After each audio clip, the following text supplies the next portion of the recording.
Okay, right. So we're discussing about the acute inflammatory demyelinating polyneuropathy, right? अच्छा, तो first of all you need to understand one thing कि इसका most common subtype कौन सा है? Guillain-Barré syndrome, right? That we discussed now in detail.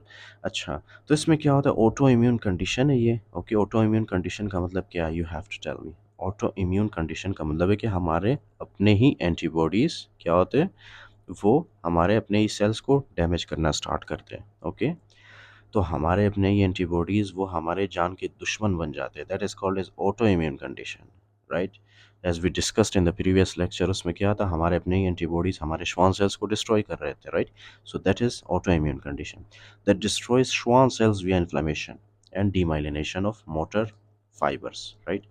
Sensory fibers and peripheral nerves including cranial nerve third to 12th. इसका मतलब ये है ना, इसका मतलब ये है, ओके, कि फॉर एग्जांपल यहाँ से जो हमारे इंटीरियर होम से बाहर की तरफ जाते हैं कौन से फाइबर्स होते हैं?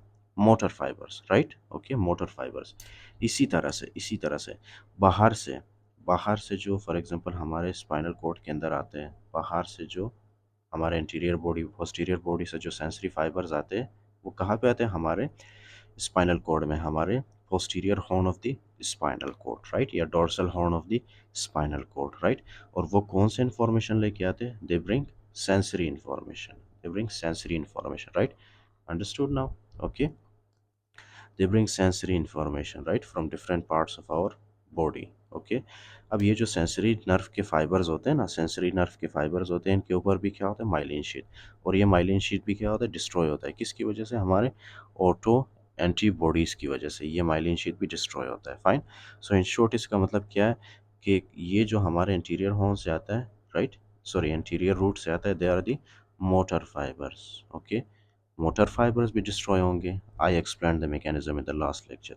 और जो सेंसरी फाइबर्स होंगे, राइट, ये सेंसरी फाइबर्स के ऊपर जो माइलिन शीट होगा, right, they will also be destroyed.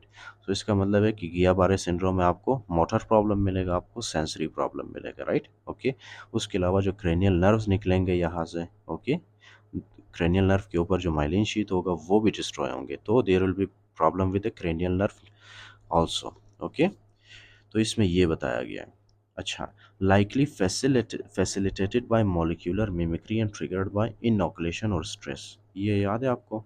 मैंने मॉलिक्यूलर मिमिक्री का आपको बताया था. Okay, concept of molecular mimicry. Okay, अच्छा, तो despite association with infections, example Campylobacter jejuni या virus, example Zika virus, no definitive causal link to any pathogen. Fine. अच्छा, तो रिजल्ट क्या है? Results in symmetric ascending muscle weakness और paralysis and depressed और absent deep tendon reflexes beginning in lower extremities, right? Facial paralysis. अच्छा, first of all you need to understand one thing, okay, कि ये है एक person आपके पास, right? This is a person. अगर आपको ये समझना है तो you will never be able to diagnose the patient of the Guillain-Barré syndrome, right? This diagram is very, very, very important, right? This diagram is very, very, very important diagram, right? अच्छा, तो ये क्या है? इस diagram में इतना ख़ास बात क्या है? ख़ास बात ये कि ये डायग्राम मैंने बहुत ही ज़बरदस्त बनाया, राइट?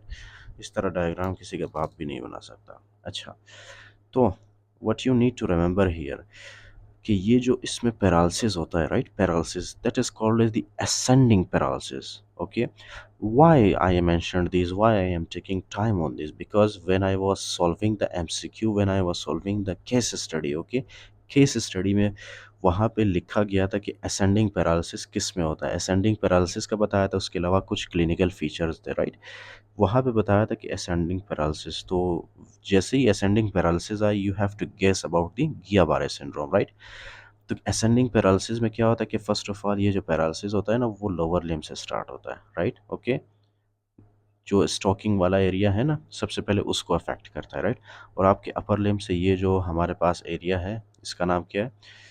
जहाँ पे हम ग्लव्स पहनते हैं, right? Okay, so it has a kind of gloves and stocking and gloves distribution type. Okay, फिर यहाँ से ये पैरालिसिस जाता है ऊपर की तरफ, इस तरह से ऊपर की तरफ, राइट, ओके। फिर आपके नहीं मतलब पेशेंट के पूरे लोअर लिम्ब को ये डिस्ट्रॉय करता है, मतलब उसको पैरालाइज करता है या तो फिर वीकनेस कॉज करता है उसमें, फाइन। आहिस्ता आहिस्ता से ये इस तरह से ऊपर की तरफ आता है, ऊपर की तरफ आता है, और यहाँ पे आपको पता है क्या होता है, डायफ्राम, राइट। अगर अगर अनफॉर्चुनेटली इसने जो है डायफ्राम को इन्वॉल्व किया, तो जाहिर सी बात है कि ये डायफ्राम को भी क्या करेगा, डायफ्राम में ये पैरालिसिस कॉज करेगा, राइट। जब डायफ्राम में पैरालिसिस कॉज करता है ये, so that will lead to the death of the patient, okay, right. क्यों?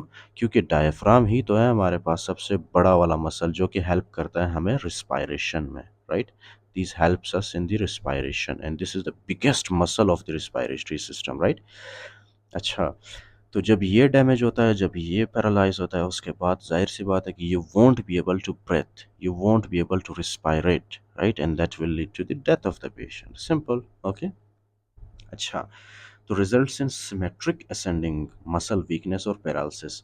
सिमेट्रिक का मतलब ये है कि अगर ये वाला साइड अफेक्ट हुआ ना, अगर ये वाला इसमें वीकनेस हुआ, अगर राइट लेग में वीकनेस हुआ, so at the same time left leg में भी वीकनेस होगा पेशेंट को, राइट।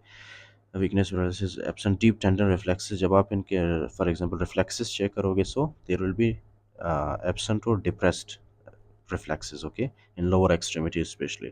फेशियल पैरालिसिस क्यों होता है? क्योंकि सेवंथ क्रेनियल नर्व को ये डैमेज करता है, राइट। ये सेवंथ क्रेनियल नर्व यहाँ पे मैंने बताया था आपको, ओके, राइट।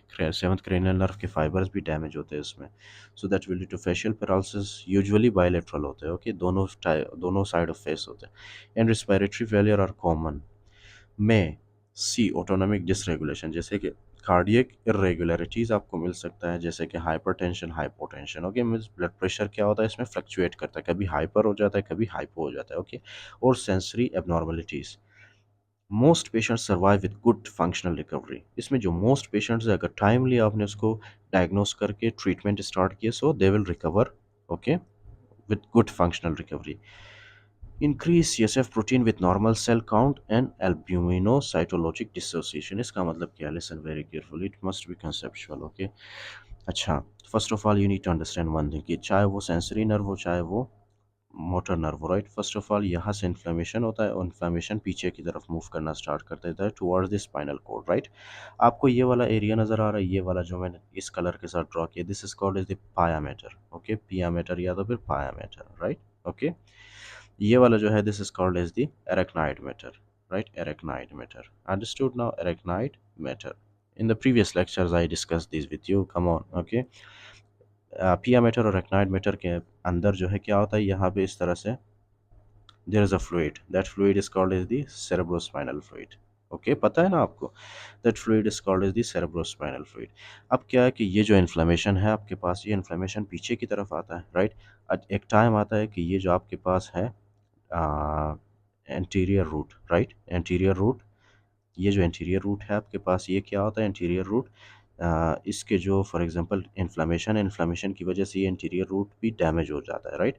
एंटीरियर रूट जब डैमेज होता है, तो यहाँ पे, राइट, यहाँ से जो है हमारे इन्फ्लेमेशन से कुछ प्रोटीन्स होते हैं, राइट, कुछ प्रोटीन्स होते हैं जो कि यहाँ पे लीक करते हैं, okay. Those protein is called as the albumin protein, right, okay, albumin protein, right.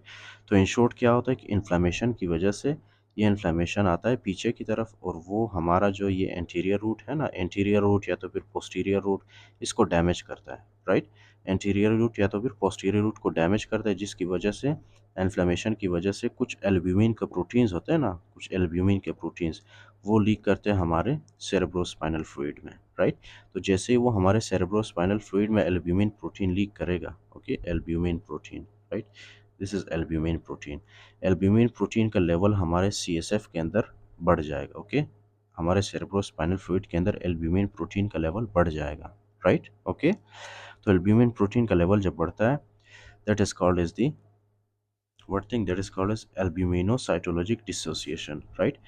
क्या है कि इसमें जो है सिर्फ एल्ब्यूमिन प्रोटीन का लेवल बढ़ता है हमारे सीएसएफ के अंदर, बाकी जो सेल्स होते हैं they will be normal, okay, बाकी जितने भी सेल्स होते हैं they will be normal, right. So that is why it is called as the albuminocytologic dissociation. Now you have to remember one thing, okay. Normally जब CSF के अंदर albumin, normally जब आपकी बॉडी के अंदर एल्ब्यूमिन बढ़ता है ना, ओके, उसके साथ ही जो बाकी जो सेल्स होते हैं वो भी बढ़ जाते हैं, ओके। बाकी जो इन्फ्लेमेटरी सेल्स होते हैं उनकी कंसंट्रेशन भी ज़्यादा होती है। लेकिन ये गिया बारे सिंड्रोम में एक वाहिद ऐसा केस है जिसमें क्या होता है, सीएसएफ के अंदर एल्ब्यूमिन की कंसंट्रेशन ज़्यादा होती है, लेकिन बाकी जो सेल्स होते हैं inflammatory cells they will be normal. Okay, right. So this is albuminocytologic dissociation, right. अच्छा, तो respiratory support is critical until recovery. जैसे ही पेशेंट आएगा आपने रिस्पायरेटरी सपोर्ट उसी वक्त देना है। क्यों? क्योंकि किसी भी वक्त उसका रिस्पायरेटरी फेलियर हो सकता है, राइट।